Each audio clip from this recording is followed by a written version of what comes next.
Taking a moment. Here we go.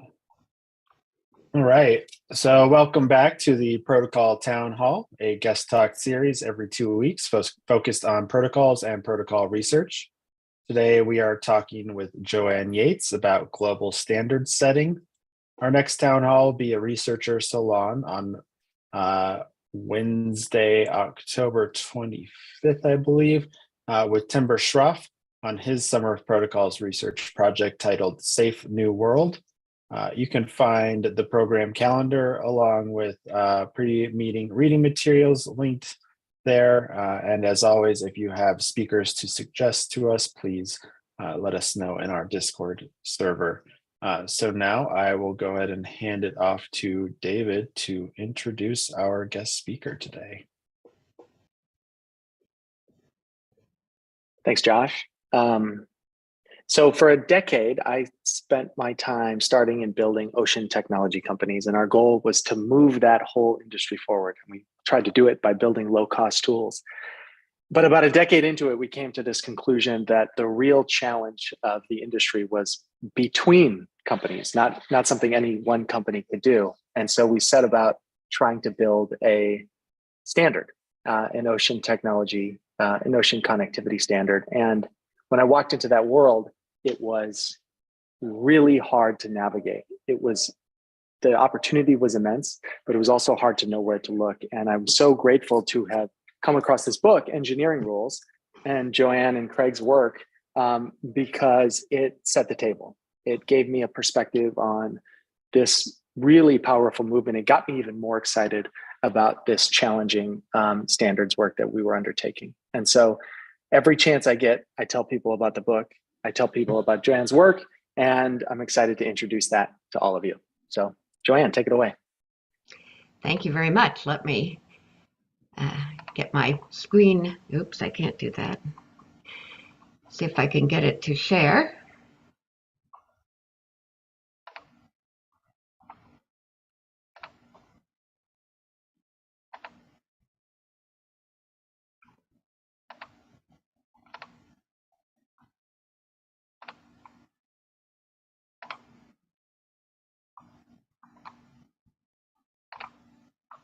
Okay, I think we're set now.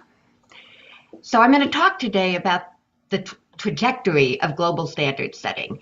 And this talk is indeed based on Engineering Rules, which you just saw a minute ago, which I wrote with my co-author and husband, Craig N. Murphy. He's an international relations officer, professor, just retired from Wellesley, and I'm a just retired management professor from MIT.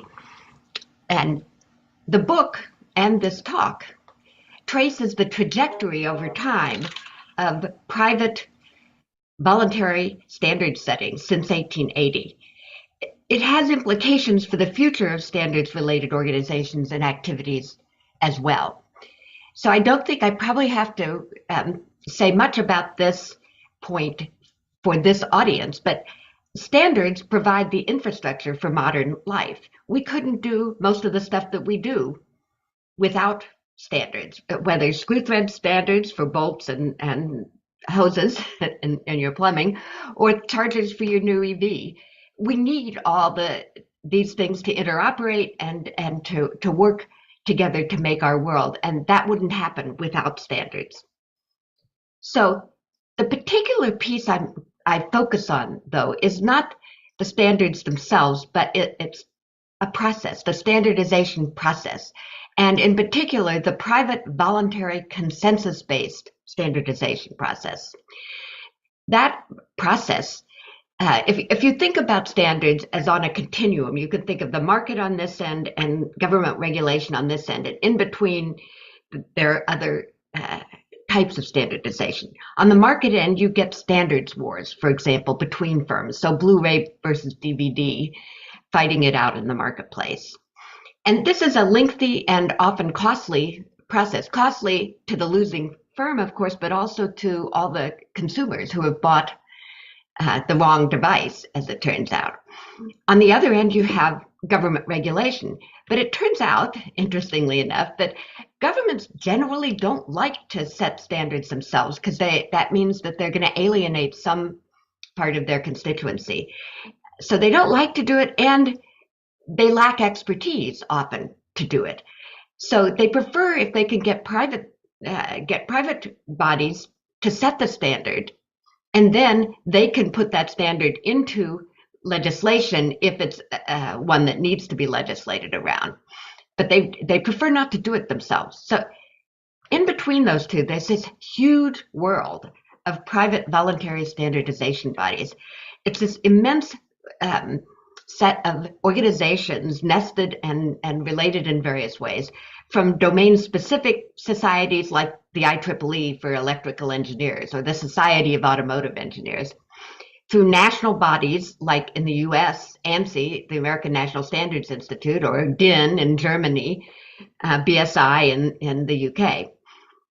Then international bodies, so ISO, the International Organization for Standards, and IEC, which we will talk about, and the newer global standards bodies like IETF, the Internet Engineering Task Force, and W3C, the World Wide Web Consortium. So this world in the middle, not at either end, but in the middle, this is huge, and most people don't know much about it. But it's where so much of the action happens in the standards world. That's where the standards mostly get set. I want to give you a quick preview of what the process looks like before I get into how it emerged over time. The process is that representatives from stakeholder organizations work in technical committees that are established by private, non-governmental organizations, and they follow an iterative process that, they do research, or they read research reports, they look at, they discuss them, they vote, they go back and talk about all the disagreement points, and the whole process starts again. And the process is designed to help them reach consensus, as complete a consensus as possible on standards, so that firms and organizations will adopt them voluntarily. And the kicker is, if they're going to be adopted voluntarily, you have to get as many people on board as possible. And that means getting as wide a consensus as possible. Okay, so this is the kind of standardization I'm talking about. And in discussing the trajectory, I'm going to talk about 3 waves of standard setting. The first wave, in which this type of standard setting emerged up until World War II. A second wave that started after World War II and went into the 80s, where international standardization was the center of that world. And finally, since the 1980s, a period of great challenges to this world of standards, and that challenges that have posed real questions about the future of standardization. So I'll end on a note about the future of standardization. So let me start at the beginning. This type of standard setting emerged out of the professionalizing of engineers in the 19th century. In the early 19th century, the first industrialized countries, the UK, the US, France, Germany, Japan, began having more and more engineers, and those engineers began forming engineering societies. They started out as just civil engineering societies, so civil as opposed to military engineers. But soon they differentiated into mechanical engineering and electrical engineering and so on. And part of the professionalizing project is showing that you're valuable to the world. And that's often done by professions in the form of pro bono work, like lawyers do pro bono work, for example. And they thought standardization might be the public service that they could do, the sort of pro bono thing that they could do to show that they were helping the world. And there were several in the 19th century, there were a few early one-time attempts to set standards, leading into the sort of big bang of standard setting. So the first one was around steam boilers. which were incredibly unsafe in the early 19th century. The steam boilers on riverboats and on various other in various other settings regularly exploded, killing hundreds of people, and in horrific ways. There were just horrific accidents around steam boilers. And so a group of engineers and scientists at the Franklin Institute in Philadelphia thought that it would be useful for them to come up with a standard so that steam boilers wouldn't be exploding all the time. So they started meeting, did a bunch of experiments with boilerplates and so on. And they came up with their standard eventually, a report and a standard that they recommended. And it took they thought it should be mandated by government. It took another almost 20 years. It wasn't until the 50s that it was adopted in law, but it did increase the safety. The German standards body also, the very first issue it addressed was steam boilers. So this was a really important issue. The second one was a compatibility issue, screw threads. In the early part of the 19th century, the machine shops that made all machinery, each one had its own screw thread profile. And if you had a machine made by some company and you lost a bolt from it, for example, you couldn't just go anywhere and get a bolt to replace it, because nothing interoperated, nothing was compatible. You had to go back to that original company to get the right bolt. And so obviously some mechanical engineers thought, well, we really need a standard for this. And first in England in the 1840s, and then in the US in the 1860s, individual engineers, mechanical engineers, came up with screw thread standards. They were different in the two countries, but they each came up with a standard. And those were, the Sellers screw, for example, was the one in the US. And those were not officially standards of a body. They were individual standards, but they were proposed and put in common knowledge through engineering societies, and they were fairly widely adopted, not completely, but fairly widely adopted. Okay, the last one is the one that heads us towards the real start of the standardization, and that is the desire to standardize steel rails for railways. And this was a performance issue. The railroads had gone from having iron rails to having steel rails, and they were paying a lot more money for the steel rails, but they weren't sure they were getting their money's worth, and certainly didn't think it was consistent across the rails that they could get. So they started pushing for some kind of standardization.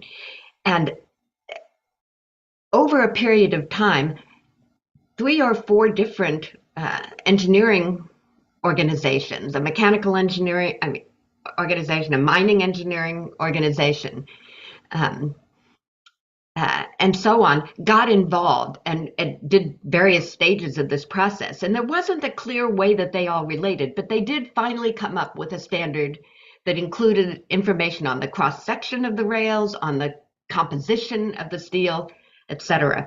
And that meant that they did have something that could get at this performance problem. Now, this was a one-off, again, this interaction among the multiple engineering bodies, but it led towards the first real standards body. And that was the one created in the UK in 1901, the first national standards organization.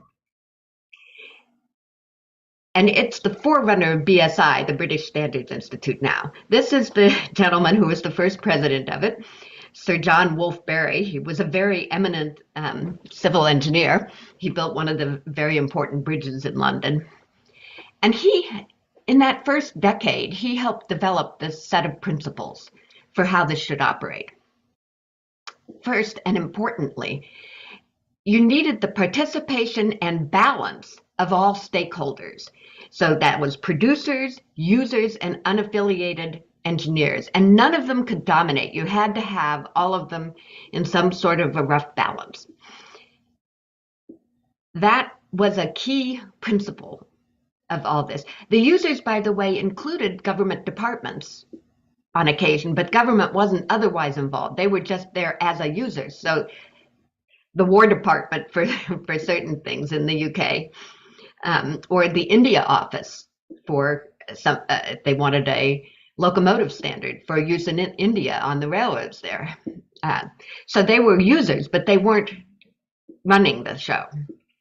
Another principle was that the people who served on the committees were doing it voluntarily. That is, they weren't being paid by BSI. They could be, if they worked for a manufacturer, that manufacturer might pay for their time in which they were participating in the committee. If they were a consulting engineer, it was pro bono, purely pro bono. But BSI never, nor any of the other ones I'll talk about, didn't pay the people who were part of the process. He also helped develop a due process regime that meant that you couldn't rush to consensus. You had to keep going back over it and rethinking it and reconsidering every opposition point until everyone was satisfied, or at least until every point had been answered and almost everyone agreed. And finally, a key principle, the voluntary adoption of standards.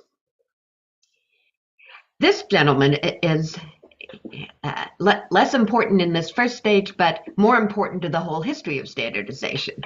This is Charles Lemaitre, who was an electrical engineer who started out as the secretary of BSI, this first national standards organization. And he became a major evangelist for standardizing all over the world. The first stage of this was that he spread this model, the BSI model, to other nations during and after World War I. So that included, he went to the Dominion countries, to Canada and New Zealand and Australia, to show them how to set up their national standards. Twice he came over the ocean and worked with the US engineers who were trying to start one in the US. He was involved in starting the French one. And he interacted and worked with the Soviet Union, early Soviet Union, to help them get theirs established. He also informally convened the secretaries of national bodies so they could get to know each other, be a community, and align their principles. Now, in addition to while the national bodies are the main thing in the first wave, there were also first steps towards international standardization. And in fact, there was successfully established a domain-specific body. In 1906, the British electrical engineers, many of them already involved with BSI, took the lead in creating the International Electrotechnical Commission, the IEC. And this is a picture of them meeting in Turin, Italy in 1911. They had to come up with a system beyond the balanced consensus of the national groups.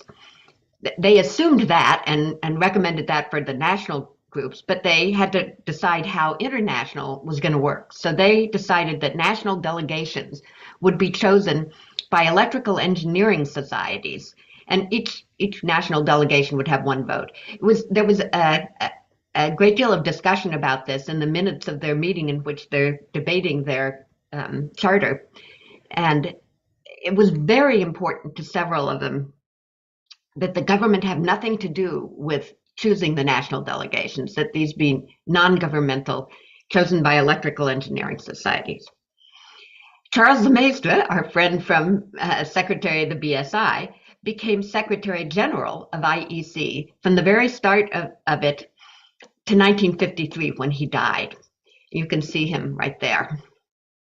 And the IEC still sets standards today.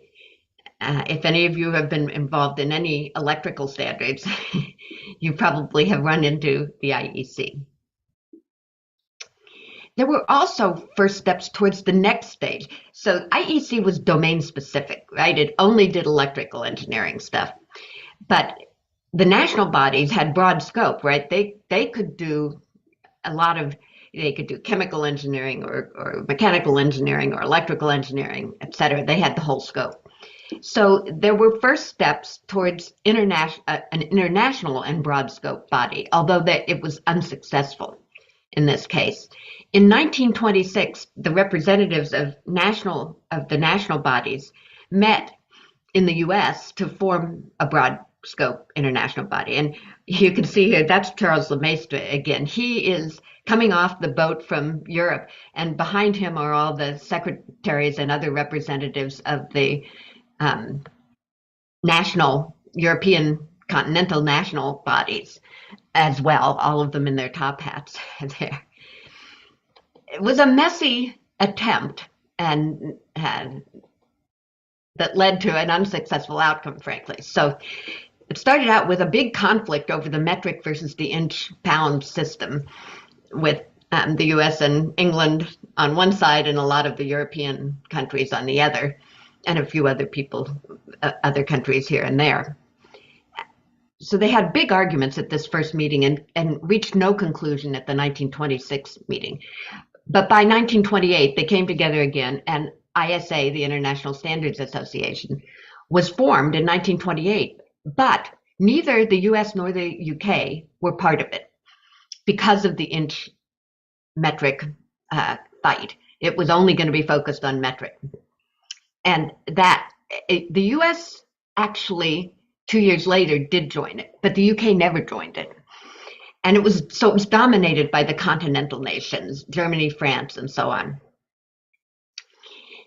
Now, it was only formed 2 years before the Depression started, so that sort of slowed down progress, since the money required to get people traveling to meet together internationally was not so prevalent. And they had very limited outcomes. And probably the most important outcome was that they defined the inch in terms of the meter, which at least it made it possible to convert in a standard way. They also defined, the paper sizes in Europe, A2, A4, A6, and so on. They came up with that standard as well. But the outcome was pretty limited. And World War II just ended the first wave, just completely collapsed it. All the national bodies turned inwards, either thinking about defense or closing down because they were occupied. So the national bodies were only working for defense or not at all. ISA didn't survive the war, so it was ultimately unsuccessful. But it had created the idea, and it created a model, and did have some impact on what followed. So that was the end of the first wave. Second wave was initiated by the end of the war. And this time we got a successful broad scope standardizing body. So at the last year and a half of the war, standardizers from some of the Allied nations started meeting in part to try to standardize a few things across them, because it was in the war, it became a huge problem that there weren't international standards. The screws and the bolts, particularly the US and England, their airplanes used different screws and bolts, so you couldn't use American screws and bolts to fix British airplanes. So lives as well as money were lost over this lack of international standardization. So after the war, in 1946, this picture shows their meeting in 1946, the standardizers from the Allied nations met to form a general international standards body, ISO, the International Organization for Standardization. Like ISA and IEC, they chose to have national delegations that would be chosen by national standards bodies, not governments, unless they didn't have a national standards body.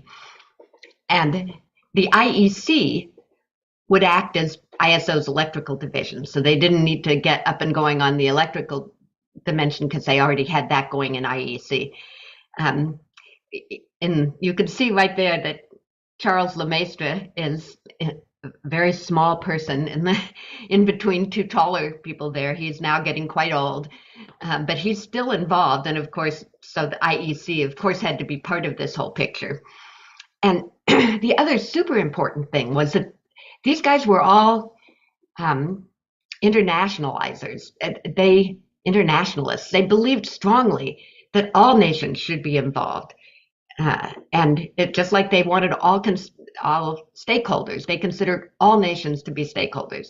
So that meant the enemy nations as well as the allied nations, as well as the victorious nations. So they wanted them all to be part of this.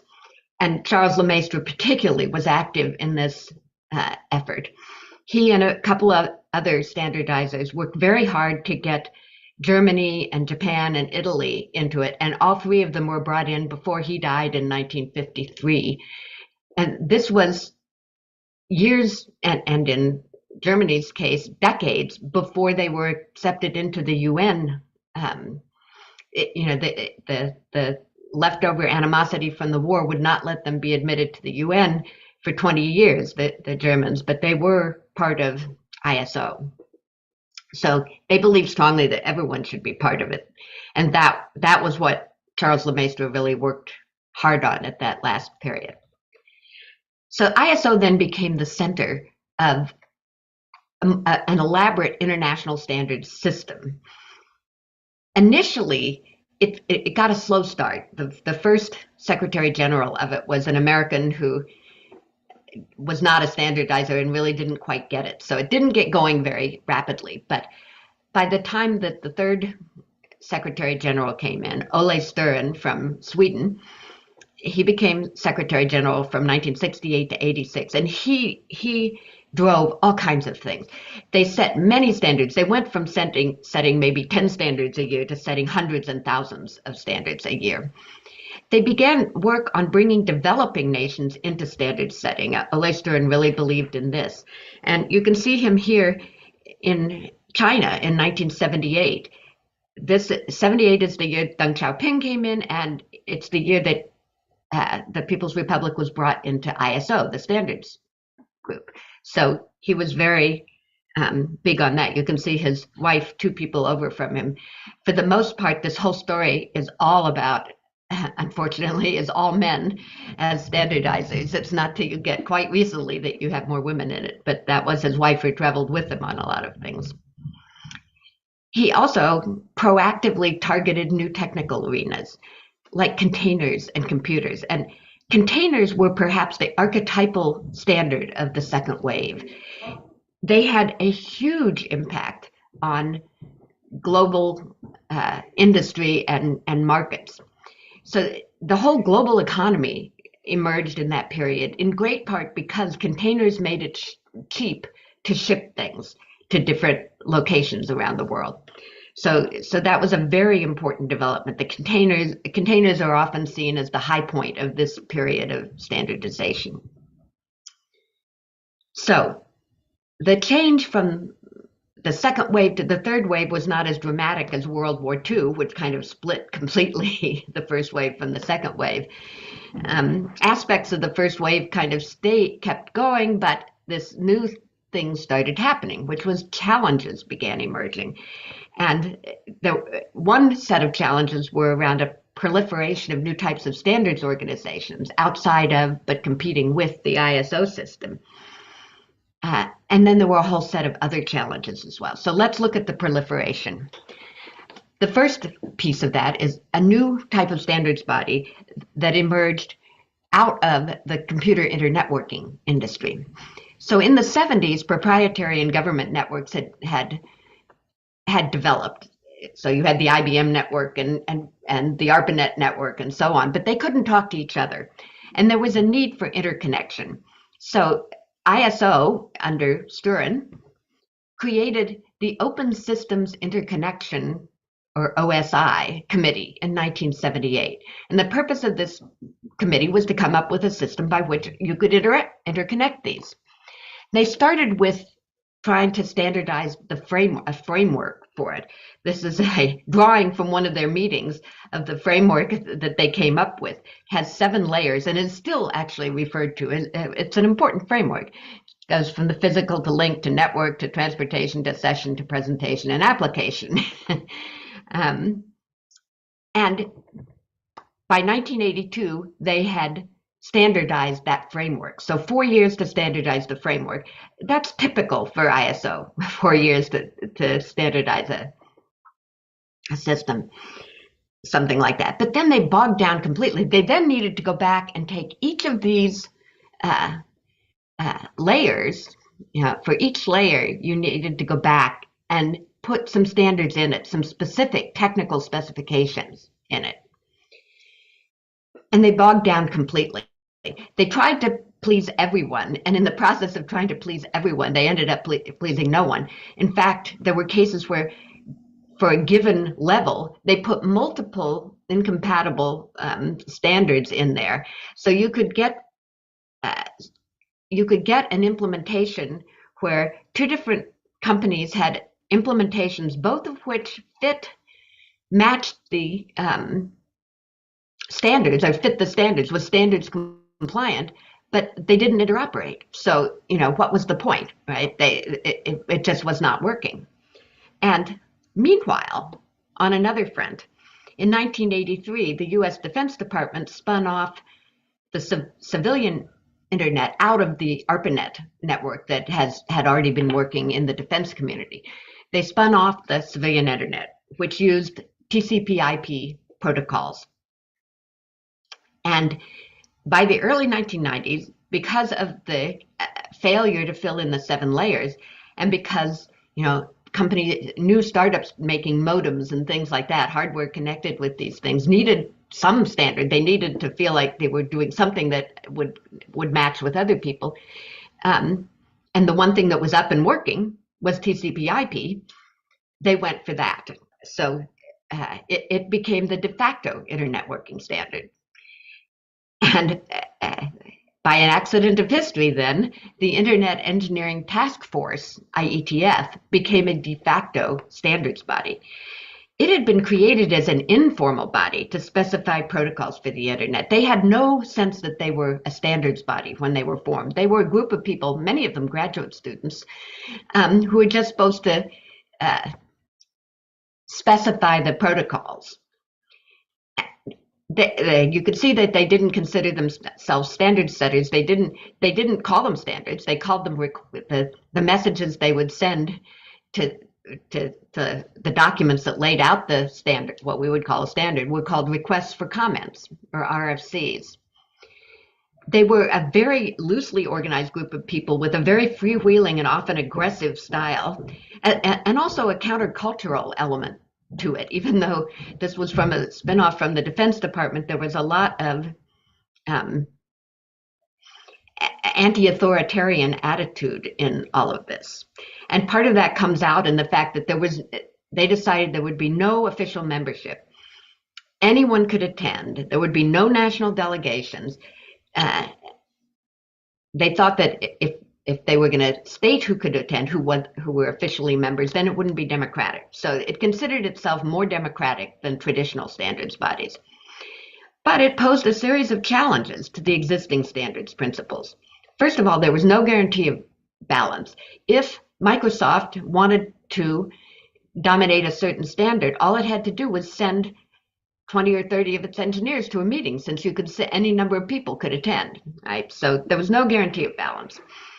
It was, as the internet expanded, it became global in scope, but it was dominated by the US, by people from the US, and later it tried to become more international. It started meeting in a few other parts of the world, but English speakers, good English speakers, were still the ones who had any influence, and particularly the West versus people from China and Korea and places like that didn't have the English skills in most cases to argue at the level that they argued, and so they couldn't have much influence. They also had this mantra about rough consensus and running code. And rough consensus basically meant you didn't have to have complete consensus. You didn't need to go through that iteration to get the most people on it that you could. Once you reached a certain kind of threshold, you just went ahead because you wanted it to be faster than the ISO process. And most importantly, as a challenge, was that IETF was the first of many new bodies that were competing with ISO. Another type of body that also competed with ISO were corporate consortia. A consortium is a group of like-minded firms that create and promote a standard. And they did it much more rapidly than ISO because they were like-minded. That is, they didn't have a balance of different kinds of stakeholders. They were all one kind of stakeholder, and they more or less agreed. So they got to their standard more quickly. It was typically pay to play, which favored large firms rather than small or medium-sized ones. And only once a standard was set did they sometimes open out and have a second tier of members who paid us a much lower fee to be part of this body to encourage adoption. So some standards, the X-Open, which was working with Unix and trying to make standardized Unix across implementations, it was a consortium. And so is USB that we are so dependent on today. That came out of a consortium. So this poses a set of challenges. First of all, there's no pretense of balance or consensus at all. It's dominated by these large multinational firms from the US and Europe. That means other parts of the world aren't represented well, and certainly not entrepreneurs and startups. And they preempted, in some cases, ISO standards. They set a standard in an area before ISO could even get started, creating a threat of irrelevance to ISO. Other new types of standards bodies, which were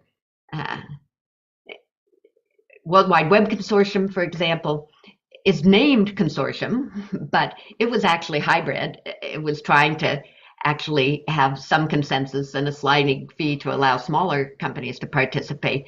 But into the rules for it are written that Tim Berners-Lee himself has final word on any appeals. So there's a little bit of a monarchy underneath the rest of it. So there's a series of other third wave challenges: forum shopping, shortages of standard setters willing to do the work, the addition of regional European level to the national, international, and global standards, the demand for free standards, which threatened the funding model for traditional standards organizations. One of the primary ways that the national and international bodies funded themselves was by selling the documents that laid out the specification that was the standard. So the documents were on paper and they were the standard. So with the IETF and the new technologies, everyone wanted everything to be free, which is great for the people using them, but it suddenly pulled out from under these organizations their funding model. Another challenge was the growth of process standards, ISO 9000 for quality and 14000 for the environment. And a complex system of certification organizations grew up around them. And on the one hand, this helped deal with the funding model problem. So, because they could get money for certifying other companies, but it created all these weird relationships where, a national body in one country was being the international certifier of companies. And there were all these weird tangle of organizations. And there are, of course, intellectual property issues as well. So we've gone through a whirlwind tour of 3 waves of standard setting. And I want to talk for a minute about the future of standardization and where we think it's going, which is a big question mark. How are standardizers going to respond to the challenges? So how do you respond to this complex and confusing mess now? Is the era of ISO's leadership over? I mean, that ISO as the leader of this system was the third wave's characteristic thing. And is that over now? What's the alternative? Or can the standardization efforts in new domains and new organizations be channeled into ISO? One response to this was that ISO, in order to retain its relevance, created a process called the Publicly Available Specification Process, or PAS process, to adopt consortium specifications as international standards in 6 months. But this fast track, how much does it compromise ISO's principle of balanced consensus? Can voluntary adoption survive without balanced consensus? The whole point of balanced consensus was to get everyone on board so they would adopt it. And if there's no balanced consensus, can they get people to adopt standards? People have also tried to address this issue of increasing the pool of standardizers because of the shortages of them. And some bodies are working to recruit women and engineers from the global south. Is that a way, will that reduce the shortages of standardizers? I think one of the key things has to be increasing the prestige of standard setting again. Standard setting used to be considered a very good and prestigious thing to do. Now open source is sort of in that place. So how do you attract more talent? What's next? I think that raises all kinds of issues, and one could talk forever on that. But I think I want to stop here and ask for questions, and then if you want to, we can also talk about standards versus protocols and standards and protocols and how they relate. But let me start by opening up at this point for questions and comments. Awesome. Thank you so much, JoAnne. Do we have any questions from the group? Go ahead and raise your hand if you've got a question. Otherwise, I think we'd probably be interested in hearing more about standards and protocols. We do have one question from Dorian. Hi there, thank you very much. The commute back, so but I'm glad I caught this. I then had a question that I'm also interested in, which is the 5G and China's involvement, and to what extent are they involved in the specifications, or is it just implementation that they're leading in? Yeah. So I don't know how they're actually involved in it. What I do know about 5G, I think there's been a lot of worry about, in the US at least, about China's role. And many people in the US think that China's trying to take over the standard system. And because of that, they're thinking about, they have proposed fighting back essentially by they say, okay, China is running all its standards efforts out of the government, not out of the technical bodies. So we need to do the same thing and come up with a combined thing. I think that's the wrong answer. What that's basically saying is just because they're doing a bad thing, we should do a bad thing too. I don't think that's right. I think that the system works better when it's not the government running it. And what it also ignores is the fact that China actually, there's a bunch of people in China who are very committed to the standards, the old school standards practice, the ISO system. Craig went to a conference in China on standards, and it was fascinating because there was this guy, Wang Ping, who was sort of the father of standardization in China and who believed deeply in all of the things that I talked about through this whole talk about the principles of standardization. And there's a whole group of engineers within China who want to do it the right way.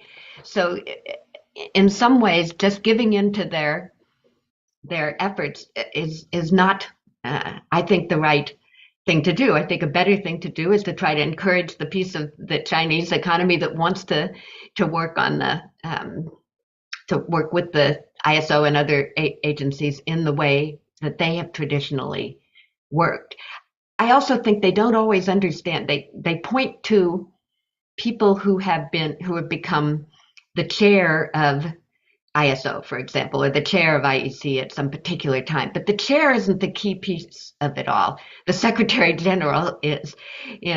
Any one chair is there for 2 years and then rolls over to the next. So it's not going to, 1 2-year term is not going to ruin the whole system. So I think they're overreacting to that. Thank you. Juan, you have a question. Well, I was going to change the subject unless Venkatesh or David had a question continuing on this. Okay. Someone asked in the chat who isn't in the Zoom, I think. Correct me if I'm wrong. Going from standard setting in atoms to standard setting in bits seems to lose one of the major value props of standards, which is establishing economies of scale. They asked me to vocalize this because they're in a different chat window or something. Oh, because I just looked in the chat window and didn't see it. Right. So read it one more time. So going from standard setting in atoms to standard setting in bits seems to lose one of the major value props of standards, which is establishing economies of scale. And I'm not sure what they're referring to here. This was 5 minutes ago before I'm not sure what the atoms part is about, but it's true that part of what standards is about is economies of scale, but really it's more about, well, different types of standards have different points. There's a whole world of safety standards, for example. And we didn't actually go into those in the book, but I have since learned more about the fire safety standards. And that's a whole different realm. And it's not about scale at all. It's about safety. The interoperability standards are not, they're about creating a bigger platform so more people, but not necessarily so one company can make more of something. It could also support multiple small companies, building on the same platform. I may not be answering what that person is asking because I'm not quite sure. I'd love a little clarification of it, but since he's not here to clarify. He's typing a clarification right now, so maybe we can go off to Venkat and ask his question, and then we'll get a follow-up afterwards. Yeah, this question, maybe it sort of segues into protocolization and the difference between standards and protocols. But thinking about things like carbon credits now, and back in the 80s and 90s, my dad was spending a decade in ISO 9000 quality certification work. It strikes me that anytime you go from things like screw threads or connector pin standards to something like certifying an entire process for something as murky as quality, or like an entire political system for whether or not carbon credits meaningfully represent anything, you're segueing from something that you can have an objective discussion about to something that's almost like being set up for like a culture war, and maybe we should try to do standards at all at that level of fuzziness. What's your take on that? Well, it is true that the process standards, particularly the quality, the ISO 9000 one, has been problematic from the beginning in various ways. Because it is hard to define, and so it's just defined on how many labels do you have on. Have you labeled things right? Or these trivial things that get certified on. What the research has shown is that if you combine your ISO 9000 certification with your own efforts around quality, and if the government in that area also has certain specifications, then they tend to work a little bit better. Actually, the government getting involved is more important than the environmental one. If you have both government support and this kind of process standard, the two of them together can lead to some better outcomes. But you're right, they're very murky and fuzzy. That said, I think ISO 9000 opened the way for all kinds of companies in the global south and all over the world that weren't part of the economy to get into that. It became their way of waving a flag and saying, hi, I know the systems you use and I can do this too. And so it really opened up, global markets that allowed people to do software from various parts of the world, for example. So it had some good outcomes in that respect, as a sort of signaling device. I think it is very fuzzy. I don't know what was the other category? The climate credits or Right. carbon offset credits, things like that. Yeah. So I think that's tricky, but I think there could be, I mean, I don't know enough about it to say, but in my mind, I sort of see that as slightly more susceptible to measurement than uh, ISO 9000, but I may be wrong. I don't know.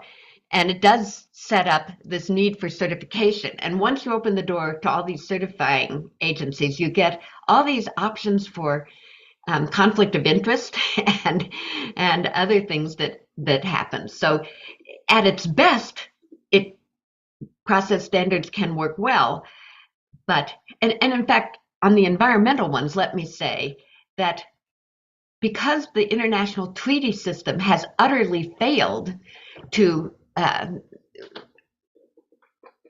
impose any limits on things for on countries like the U.S. It can't do it because the U.S. won't sign these protocols, right?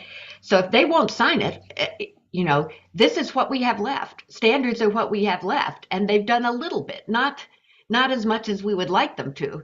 But I'm an optimist by nature, so I tend to see the good side rather than the bad side.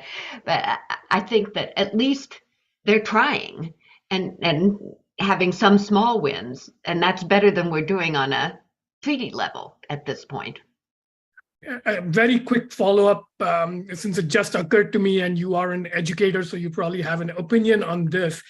What about standardized testing for human capital, everything from the SATs to GREs and the relation to the elite level of teaching at university? So I didn't deal with any of that kind of standards, and I will say I guess my own opinion is partially based on experience and I mean, I think those tests are just, you have a knack for them or you don't, but that doesn't necessarily mean anything larger. I mean, sure, as most academics can say, the way we got to where we are is that we had a knack for those tests if we could do them, right? But, I don't think I couldn't do them now. And I don't think that they begin to get at some of the issues that should be gotten at. They don't get at creativity and initiative. And like by the time you get to the PhD level, they don't tell you anything, because what has to happen at the PhD level is students need to learn to do something creative that actually creates something new. And that doesn't begin to get measured in any of those tests. There's nothing that's touching that. So I'm not a fan of those tests, I must say. I think David has his hand up. Well, I've of course have lots of questions for you, and I could talk to you all day. Building off what Venkat said about climate, I've been working on standards now for a couple of years, making one, and this summer researching them. And it's been surprising to me who has come out of the woodwork with questions about standards. Now those are getting directed towards me. And the climate one is actually really interesting. I'm finding a lot of people in the space who are, I would call it standards curious, whether they're entrepreneurs or they're trying to fill this gap between credits and verification and all the problems that are emerging. Mm-hmm. You've been doing this a lot longer. Who has come out of the woodwork with questions for you? How has this book and this kind of crusade of getting people excited about standards, what does NIST think about it? What does ISO think about it? Who has surprised you that's been standards curious? Well, first of all, it's been somewhat different. So Craig and I come from completely different academic worlds. He's in international relations and global governance, and I'm in a business school. So we've gotten different people. And when someone comes in sort of in general, we look at it and say, this is you, or this is you, and kind of point them off to one of us or the other. The policy related stuff, I tend to hand off to Craig, because as a political scientist and international relations person, he does policy more than I do, and so on. So we have, but the most interesting, I think, is the CHIPS Act. So we got contacted by staffers for two senators, one on each side of the aisle, working on legislation around the CHIPS Act. And they wanted to know about the place of standards in that. So that may have been the most interesting and kind of surprising one. It didn't, I mean, the China thing, we also got involved in, the whole should they change the system for China, and we both got involved in that. But the CHIPS, that wasn't a surprise. The CHIPS Act and feeding information, talking to these staffers, and we had multiple talks, and they incorporated some things into their legislation even that reflected our views. So that was, I think, the most surprising to me. Thank you. We are running up against the time. If you have a few extra minutes, I think we would love to hear more about your take on the relationship between standards and protocols. And I think there are probably a few other questions. So if you do have some extra time, we'd love to have you stick around. If not, then, understandable. I could stick around for maybe 10 more minutes. Okay, great. So so I have more questions than answers on the protocols versus standards issue. I think where does one, okay, so I can think of a lot of different levels of standards and protocols and so on.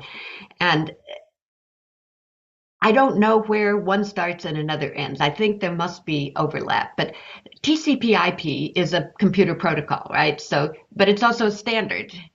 And I don't know, is it the fact that it's software that makes it a protocol? What makes it a protocol? What makes it a standard? I consider it a standard, but do you consider it a protocol? And other protocols, which are less formalized, in the social science I know, in the organizations and literature, they're called norms. So they're norms for how you do things. And those are the sort of at one level, the most ill-defined. We all know how we're supposed to do things. And then you get to this protocols where they're maybe written out, where there is a sort of sense of this is how you should do it. And then you get to the level of standards where they're specified very in great detail and quantified and so on. And that's where you get to standards. So that's kind of my informal, uninformed take on that. I would love to know what you guys think. Anyone want to give me who's got the answer for JoAnne? I'll pass it to Dorian. Go ahead, David. No, Venkat, I want you to take it. All I want to say is we spent a summer debating this. So, and we still didn't get a definitive answer. But Venkat, let's hear your latest interpretation. So I've just been wading through all the research output of the summer, trying to get it in shape for editing. So my sense of it's not a consensus, it's more of a dissensus, but the conversation we've been having is there definitely are different protocols versus standards. I think we all kind of realize that even if we can't articulate it, there is a definite difference between what the terms point to. And we spent a lot of time thinking about what's the right definition for a protocol, what's the relationship between protocols and standards, do all protocols imply standard embedded within them or not? So we explored all those questions, and we were surprised to find, I think all of us, just how little precedent there was for thinking about all this. And I think part of this is related to the fact that in the old sense, protocols in social or diplomatic or royal etiquette type protocols, that sense of the word only existed till about 1960s, 70s. And then with computer networking, what I think you characterized as the second to third wave of standardization. Third wave. somewhere along in that period, this thing actually became a topic worth paying attention to.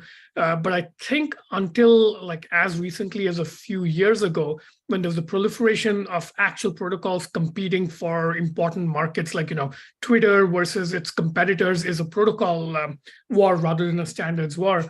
Mm-hmm. I think between that and blockchains and crypto economics, it's the first time anybody has ever stopped to like properly even ask, what does the word mean? What do we mean by it? How should we define it?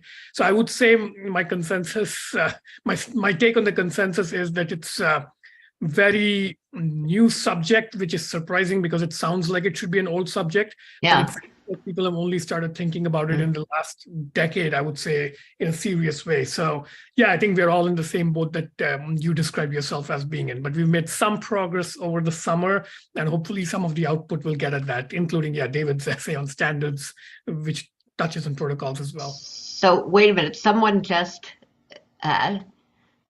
put in the chat something relevant. Juan, where have you gone? Sorry, no, I didn't mean to hijack. No, I was just saying that it was a funny choice of example because I'm working exactly on that question, and I almost applied to join the summer program because of the protocol implications of that standard I'm working on, and then couldn't. But jealous of everyone. Sorry, didn't mean to hijack. So as part of the book project, I sat in on, for many years, for 4 or 5 years, the W3C working group on Web Crypto API. And it was fascinating. I went to their in-person meetings when I could. I was in all of their phone meetings, and I read all of their email traffic twice. And so I got a real sense of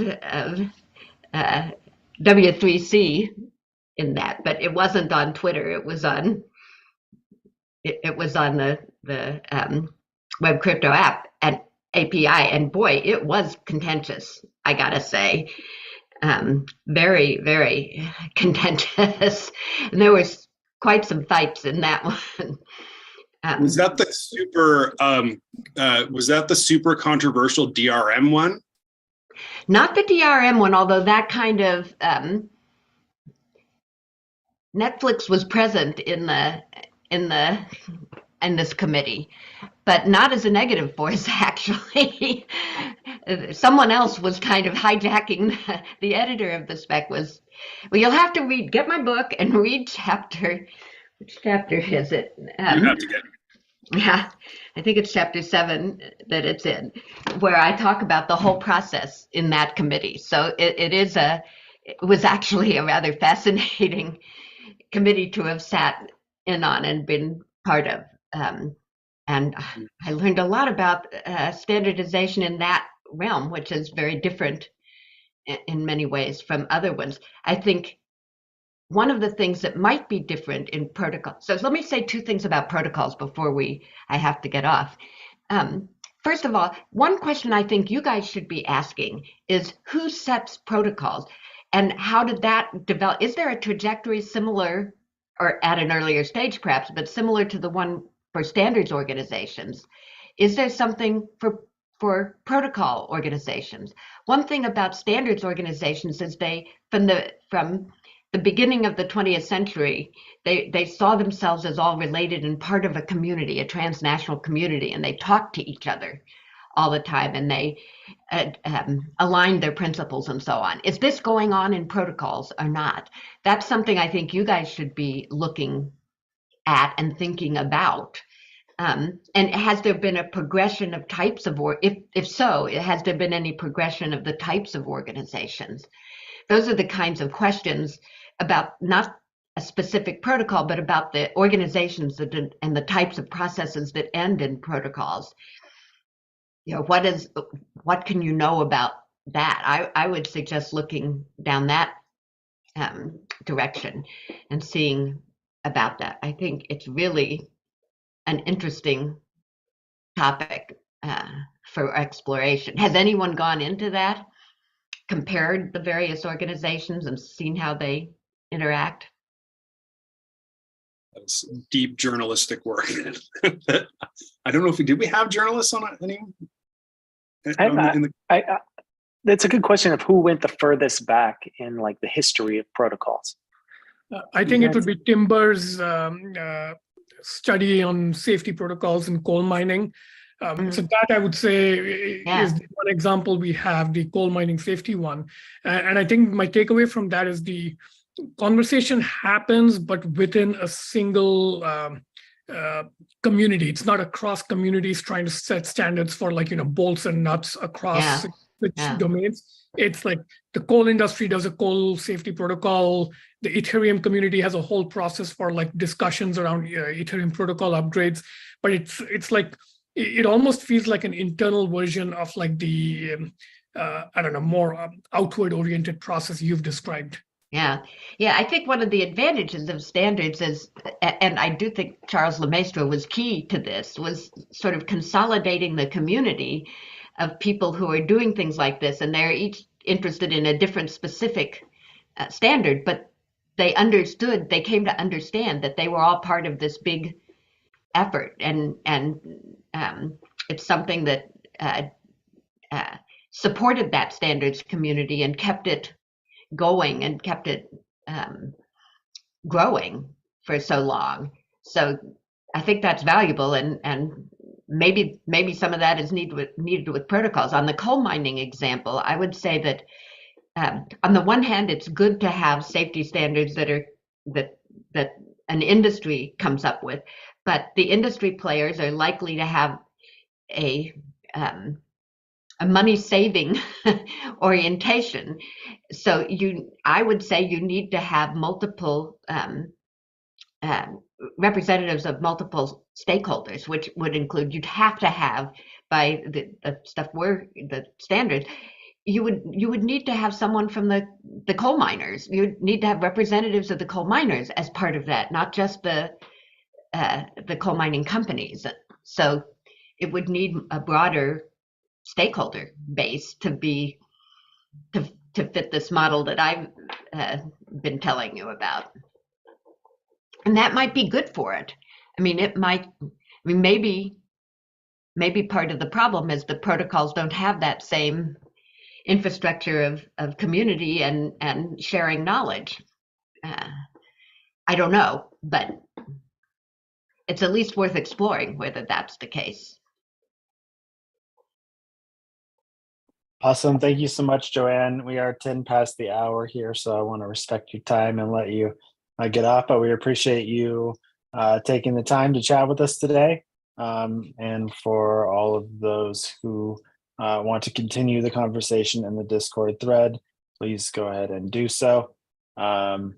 Thanks once again, and we'll see you all. Thank you. I weeks. enjoyed talking to this audience. Great. Thanks, we'll JoAnne. see you in 2 weeks, October 25th, with Timber Schroff and his researcher salon. Thank you, guys.